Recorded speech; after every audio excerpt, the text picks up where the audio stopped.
Ng taxi dito kasi December, Mindanao Avenue. Nakakainis naman. Sabi ko mahirap ngayon kasi matraffic. Tingnan mo nga yan, mahirap ng taxi. Makakakuha ng taxi Ha? sa dulo. Dito mabagal lang ng taxi.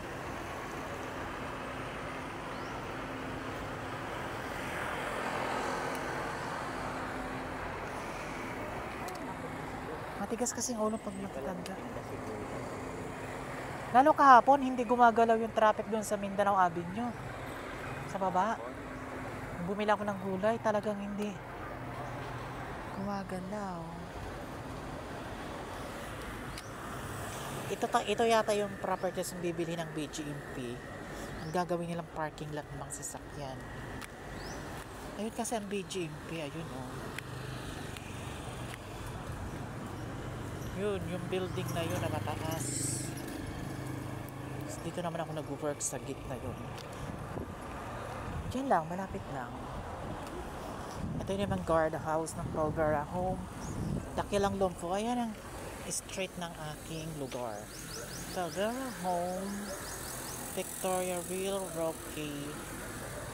Welcome before, diba? May old subdivision. So, what a purpose? Ay, nakakainis.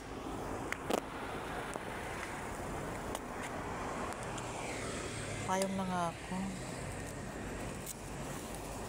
Ang pangit ng kuko ko, naputo lang aking nails.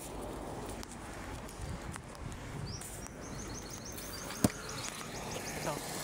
Sa ano? Baba ka dito sa may gate namin. Sa ano sila? Simbahan.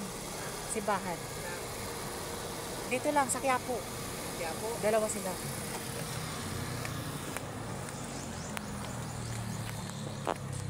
Okay, nakakuha na tayo. Diyan sa may gate 2.